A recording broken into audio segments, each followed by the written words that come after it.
Hi, I'm Janice Switlo, and I want to put a word out of caution about the use of a particular word given the circumstances that exist across Canada with Indigenous nations standing up and protecting their interests, their ownership, their right of consent. Some people are suggesting that this is revolution. For instance, a couple of people have posted that word on some of my Facebook posts. I've removed those.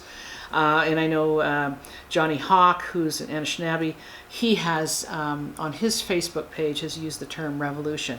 And I want to really caution that that's a completely inappropriate word for the circumstances. To say that this is a revolution in terms of what's going on in Canada is to say that you're only Canadian, that you're a part of Canada and it's a revolution to get out of Canada. And that kind of action and activity draws the application of the Anti-Terrorism Act, federal legislation. That's not the situation. The situation is an existing relationship between Indigenous nations and the Crown. And the actions that I see, the comments I see by those people there doing it, they're saying, you know, remember, this is ours. You're ignoring us and our human rights and our right of governance and consent and permissions that's recognized by the Crown. So this is not an act of revolution that I see going on. This is an act of enforcement. It's an act of enforcement of treaties, the highest law of land, highest law of the land that exists in Canada, under which Her Majesty's governments must comply. It's a very different scenario. So to repeat, this is not revolution.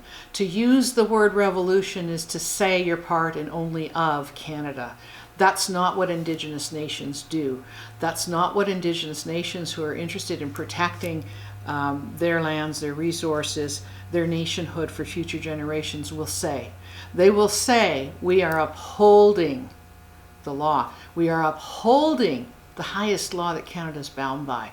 We are upholding the relationship that the head of state of Canada is committed to, and thus her governments must comply with instead of acting unlawfully. So it's really critical not to just pull out words and use them and think that they might be appropriate and maybe they sound exciting. This is to be very clear. What are you engaged in? What are your goals? What are your purposes? Don't set yourself up for saying that you don't have an Indigenous nation. You're only Canadian and you want a revolution. I completely disagree that that's an applicable term for the circumstances that I'm witnessing today. And that's all I have to say.